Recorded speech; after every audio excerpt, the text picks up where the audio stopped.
ओम नमः शिवाय।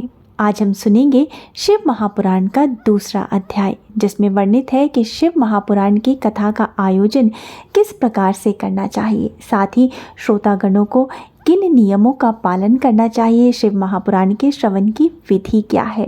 जो लोग नए आए हैं चैनल पर, उनको बता दूं कि हमारे चैनल पर सावन के पवित्र माह में शिव महापुराण की कथा का आयोजन किया गया है। आप हमारे चैनल को सब्सक्राइब करके शिव महापुराण की सुंदर कथा का अमृतपान प्रतिदिन कर सकते हैं। साथ ही आपसे अनुरोध है कि अगर वीडियो आपको अच्छा लग रहा है तो वीडियो को लाइक ज़रूर कर दीजिए और कमेंट बॉक्स में ओम नमः शिवाय हर हर महादेव ज़रूर लिखिए। साथ ही सनातन धर्म और शिव की महिमा के प्रचार प्रसार में हमसे जुड़िए। हमारे वीडियोस को अधिक से अधिक शेयर कीजिए। ओम नमः शिवाय। शौनक जी बोले, हे महाप्राज्ञ, हे व्यास शिष्य, हे सुत जी, आपको नमस्कार है। आप धन्य हैं और शिव भक्तों में श्रेष्ठ हैं। आपके महान गुण वर्णन करने योग्य हैं। अब आप कल्याण में शिव पुराण के श्रवण की विधि बताइए, जिससे सभी श्रोताओं को संपूर्ण फल की प्राप्ति हो सके। सुत जी बोले, हे शौनक, हे मुने, अब मैं आपको संपूर्ण फल की प्राप्ति के लिए शिव पुराण श्रवण की विधि बताता हूँ। किसी ज्योतिष को बुलाकर दान मान से संतुष्ट करके अपने सहयोगी लोगों के साथ बैठकर बिना किसी विघ्न बाधा के कथा की समाप्ति होने के उद्देश्य से शुद्ध मुहूर्त का अनुसंधान करें। तदंतर प्रयत्न पूर्वक देश देश में स्थान स्थान पर शुभ संदेश भेजें कि हमारे यहाँ शिव पुराण की कथा होने वाली है। अपने कल्याण की इच्छा रखने वाले लोग उसे सुनने के लिए अवश्य पधारें। कुछ लोग भगवान श्री हरि की कथा से बहुत दूर पड़ गए हैं। कितने ही स्त्री, शूद्र आदि भगवान शंकर की कथा कीर्तन से वंचित रह जाते हैं। उन सबको भी सूचना हो जाए, ऐसा प्रबंध करना चाहिए। देश देश में जो भगवान शिव के भक्त हों तथा शिव कथा के कीर्तन और श्रवण के लिए उत्सुक हों, उन सबको आदर पूर्वक बुलवाना चाहिए। उन्हें कहलाना चाहिए कि यहाँ सत्पुरुषों को आनंद देने वाला समाज तथा अति अद्भुत उत्सव होगा, जिसमें शिव पुराण का पारायण होगा। श्री शिव पुराण की रसमयी कथा का श्रवण करने हेतु आप लोग प्रेम पूर्वक शीघ्र पधारने की कृपा करें। यदि समय का अभाव हो तो प्रेम पूर्वक एक दिन के लिए भी आए।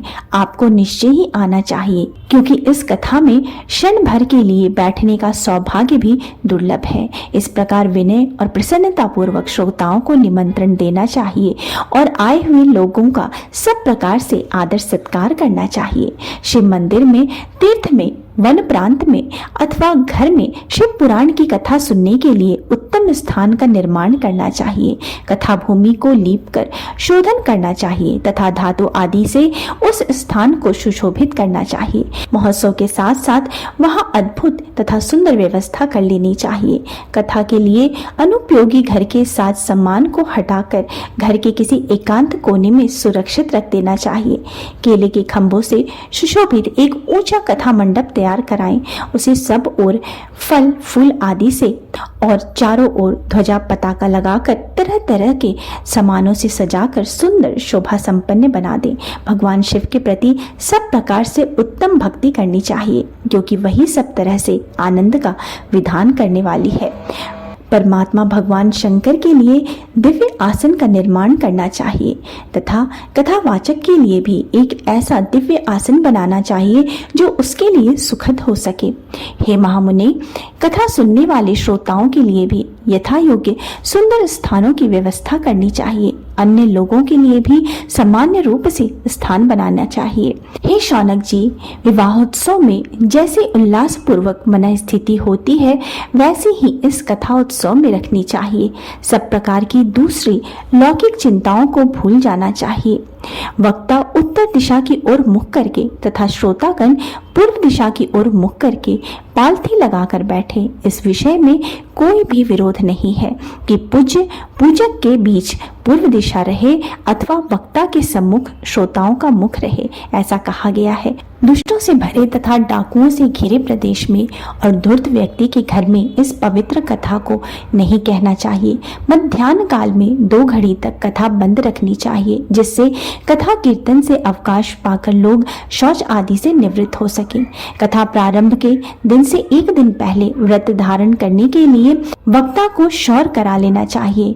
जिन दिनों कथा हो रही हो उन दिनों प्रयत्न पूर्वक प्रातः काल का सारा नित्य कर्म संक्षिप्त में ही कर लेना चाहिए। वक्ता के पास उसकी सहायता के लिए एक दूसरा वैसा ही विद्वान स्थापित करना चाहिए जो सब प्रकार के संशयों को निवृत्त करने में समर्थ और लोगों को समझाने में कुशल हो। कथा में आने वाले विघ्नों की निवृत्ति के लिए गणेश जी का पूजन करें। कथा के स्वामी भगवान शिव की तथा विशेषतः शिव पुराण ग्रंथ की भक्ति भावना से पूजन करें। तत्पश्चात उत्तम बुद्धि वाला श्रोता विधि पूर्वक तन मन से शुद्ध एवं प्रसन्नचित्त हो आदर पूर्वक शिव पुराण की कथा सुने। जो वक्ता और श्रोता अनेक प्रकार के कर्मों में भटक रहे हों, काम आदि 6 विकारों से युक्त हों, स्त्री में आसक्ति रखते हों और पाखंड पूर्वक बातें करते हों, वो पुण्य के भागी नहीं होते। जो लौकिक चिंता तथा धन, गृह एवं पुत्र आदि की चिंता को छोड़कर कथा में मन लगाए रहते हैं, उस शुद्ध बुद्धि पुरुष को उत्तम फल की प्राप्ति होती है। श्रद्धा और भक्ति से युक्त होकर दूसरे कर्मों में मन नहीं लगाने वाले, मौन धारण करने वाले, पवित्र एवं उद्वेग शून्य श्रोता ही पुण्य के भागी होते हैं। जो निराधम भक्ति रहित होकर इस पुण्यमयी कथा को सुनते हैं, उन्हें श्रवण का कोई फल नहीं होता और वे जन्म जन्मांतर में कलेश भोगते रहते हैं। यथाशक्ति उपचारों से इस पुराण की पूजा किए बिना जो मूढ़जन इस कथा को सुनते हैं वे अपवित्र और दरिद्र होते हैं। कथा कहे जाते समय बीच में जो लोग उठकर अन्यत्र चले जाते हैं, जन्मांतर में उनकी स्त्री आदि संपत्तियां नष्ट हो जाती हैं। जो पुरुष सिर पर पगड़ी आदि धारण करके इस कथा का श्रवण करते हैं, उनके पापी और कुल कलंकी पुत्र पैदा होते हैं। जो पुरुष पान चबाते हुए इस कथा को सुनते हैं, उन्हें नरक में यमदूत उनकी ही विष्ठा खिलाते हैं। जो लोग ऊंचे आसन पर बैठकर इस कथा का श्रवण करते हैं, वे समस्त नरकों को भोग कर काक योनि में जन्म लेते हैं। जो लोग विरासन आदि में बैठकर इस शुभ कथा को सुनते हैं, वे अनेकों नरकों को भोग विष वृक्ष का जन्म पाते हैं। कथा सुनने वाले पौराणिक को अच्छी प्रकार प्रणाम किए बिना जो लोग कथा सुनते हैं, वे सभी नरकों को भोग कर अर्जुन वृक्ष बनते हैं। रोग युक्त न होने पर भी जो लोग लेटकर यह कथा सुनते हैं, वे सभी नरकों को भोग कर अंत में अजगर आदि योनि में जन्म लेते हैं। वक्ता के समान ऊंचाई वाले आसन पर बैठकर जो इस कथा का श्रवण करते हैं, उन नारकीय लोगों को गुरु शैया पर शयन करने के जैसा पाप प्राप्त होता है। जो इस पवित्र कथा तथा वक्ता की निंदा करते हैं, वे 100 जन्मों तक दुख भोग कर कुत्ते का जन्म पाते हैं। कथा होते समय बीच में ही गंदी बातें बोलते हैं, वे घोर नरक भोगने के बाद गधे का जन्म पाते हैं। जो कभी भी इस परम पवित्र कथा का श्रवण नहीं करते, वो घोर नरक भोगने के पश्चात जंगली सुअर का जन्म पाते हैं। जो दुष्ट कथा के बीच में विघ्न डालते हैं, वे करोड़ों वर्षों तक नरक यातनाओं को भोग कर गांव के सुअर का जन्म पाते हैं। इसका विचार करके शुद्ध और प्रेम पूर्वक चित्त से बुद्धिमान श्रोता को वक्ता के प्रति भक्ति भाव रखकर कथा श्रवण का प्रयत्न करना चाहिए। सबसे पहले कथा के विघ्नों का नाश करने हेतु गणेश जी की पूजा करनी चाहिए। अपने नित्य कर्म को संक्षिप्त में संपन्न करके प्रायश्चित करना चाहिए। नवग्रह और सर्वतोभद्र देवताओं का पूजन करके शिव पूजा की बताई गई विधि से शिव पुराण की पुस्तक का अर्चन करना चाहिए। पूजन के अंत में विनम्र होकर बड़ी भक्ति के साथ दोनों हाथ जोड़कर साक्षात शिव स्वरूपिणी पुस्तक की इस प्रकार स्तुति करनी चाहिए। श्री शिव पुराण के रूप में आप प्रत्यक्ष सदाशिव हैं। हमने कथा सुनने के लिए आपको अंगीकार किया है। आप हम पर प्रसन्न हो। मेरा जो मनोवांछित हो उसे आप कृपा पूर्वक संपन्न करें। मेरा यह कथा श्रवण निर्विघ्न रूप से संपन्न हो। कर्म रूपी ग्राह से ग्रस्त शरीर वाले मुझ दीन का आप संसार सागर से उद्धार कीजिए। हे शंकर, मैं आपका दास हूँ। इस प्रकार साक्षात शिव रूप उस शिव पुराण की दीनता पूर्वक स्तुति करके वक्ता की पूजा प्रारंभ करनी चाहिए। शिव पूजा की बताई गई विधि से पुष्प, वस्त्र, अलंकार, धूप, दीप से वक्ता की पूजा करें। तदंतर शुद्ध चित्त से उनके सामने नियम ग्रहण करें और कथा समाप्ति पर्यंत यथाशक्ति उनका प्रयत्न पूर्वक पालन करें। तत्पश्चात कथावाचक व्यास की प्रार्थना करें। हे व्यास जी के समान ज्ञानी श्रेष्ठ शिव शास्त्र के मर्मज्ञ ब्राह्मण देवता, आप इस कथा के प्रकाश से मेरे अज्ञान अंधकार को दूर करें। भक्ति पूर्वक 5 अथवा 1 ब्राह्मण का वर्ण करें और उनके द्वारा शिव पंचाक्षर मंत्र नमः शिवाय का जप कराएं। हे मुनि, इस प्रकार मैंने भक्त श्रोताओं द्वारा भक्ति पूर्वक कथा श्रवण की उत्तम विधि आपको बता दी। अब आप और क्या सुनना चाहते हैं? शौनक जी बोले, हे शिव भक्तों में श्रेष्ठ महाबुद्धिमान सुत जी, आप धन्य हैं। जो भी आपने ये अद्भुत एवं कल्याणकारिणी कथा हमें सुनाई। हे मुनि, शिव पुराण की कथा सुनने के लिए व्रत धारण करने वाले लोगों को किन नियमों का पालन करना चाहिए, यह भी कृपया पूर्वक हमसे कल्याण की दृष्टि से बताइए। सुत जी बोले, हे शौनक, अब शिव पुराण सुनने का व्रत करने वाले पुरुषों के लिए जो नियम बताए गए हैं उन्हें भक्ति पूर्वक सुनिए। नियम पूर्वक इस श्रेष्ठ कथा को सुनने से बिना किसी विघ्न बाधाओं के उत्तम फल की प्राप्ति होती है। दीक्षा से रहित लोगों का कथा श्रवण में अधिकार नहीं है। अतः मुने, कथा सुनने की इच्छा वाले सब लोगों को पहले वक्ता से दीक्षा ग्रहण करनी चाहिए। कथाव्रती को ब्रह्मचर्य रहना चाहिए। भूमि पर सोना, पत्तल में खाना और प्रतिदिन कथा समाप्त होने पर ही अन्न ग्रहण करना चाहिए। जिसमें शक्ति हो वो पुराण की समाप्ति तक उपवास करके शुद्धता पूर्वक भक्ति भाव से उत्तम शिव पुराण को सुने। घृत अथवा दुग्ध पीकर सुख पूर्वक कथा श्रवण करे अथवा फलाहार करके अथवा एक ही समय भोजन करके इसे सुनना चाहिए। इस कथा का व्रत लेने वाले पुरुष को प्रतिदिन एक ही बार हविष्यानंद भोजन करना चाहिए। जिस प्रकार से कथा श्रवण का नियम सुख पूर्वक पालित हो सके वैसे ही करना चाहिए। श्रवण में विघ्न उत्पन्न करने वाले उपवास की तुलना में तो मैं कथा श्रवण में शक्ति प्रदान करने वाले भोजन को ही अच्छा समझता हूँ।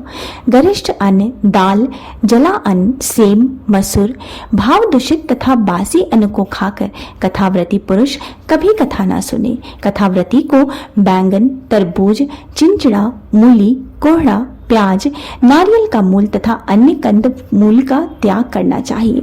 जिसने कथा का व्रत ले रखा हो वह पुरुष प्याज, लहसुन, हींग, गाजर, मादक वस्तु तथा आमिष कही जाने वाली वस्तुओं का त्याग करे। कथा का व्रत लेने वाला जो पुरुष हो उसे काम, क्रोध आदि 6 विकारों, ब्राह्मणों की निंदा तथा पतिव्रता और साधु संतों की निंदा का त्याग कर देना चाहिए। कथा श्रवण का व्रत धारण करने वाला व्यक्ति रजस्वला स्त्री को न देखे, पतित मनुष्यों को कथा की बात न सुनाए, ब्राह्मणों से द्वेष रखने वालों और वेद बहिष्कृत मनुष्यों के साथ संभाषण न करे।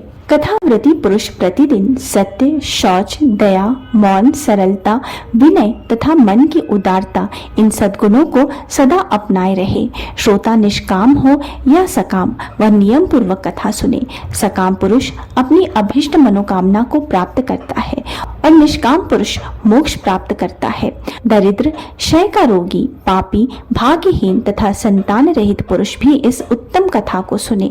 काकवंध्या आदि जो 7 प्रकार की दुष्ट स्त्रियां हैं तथा जिन स्त्री का गर्भ गिर जाता हो उन सभी को शिव पुराण की उत्तम कथा सुननी चाहिए।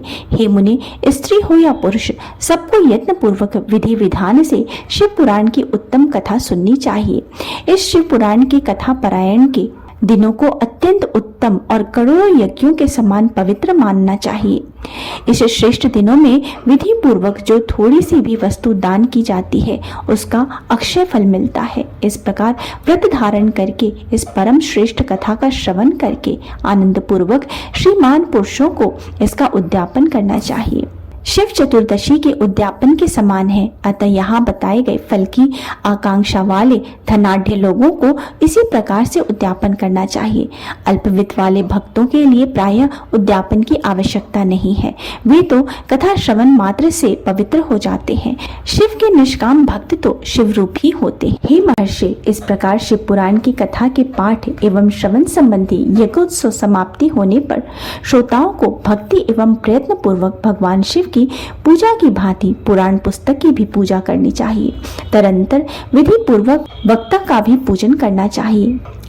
पुस्तक को आच्छादित करने के लिए नवीन एवं सुंदर बस्ता बनाएं और उसे बांधने के लिए दृढ़ एवं दिव्य सूत्र लगाएं। फिर उसका विधिवत पूजन करें। पुराण के लिए जो लोग नया वस्त्र और सूत्र देते हैं वे जन्म जन्मांतर में भोग और ज्ञान से संपन्न होते हैं। कथावाचक को अनेक प्रकार के बहुमूल्य पदार्थ देने चाहिए और उत्तम वस्त्र, आभूषण और सुंदर पात्र आदि विशेष रूप से देने चाहिए।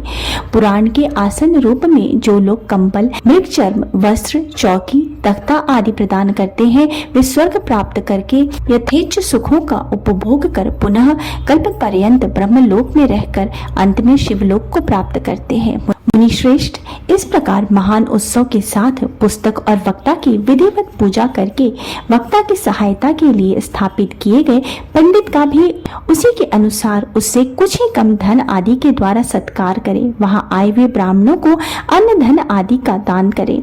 साथ ही गीत, वाद्य और नृत्य आदि के द्वारा महान उत्सव करे। हे मुने, यदि श्रोता विरक्त हो तो उसके लिए कथा समाप्ति के दिन विशेष रूप से उस गीत का पाठ करना चाहिए जिसे श्री रामचंद्र जी के प्रति भगवान शिव ने कहा था।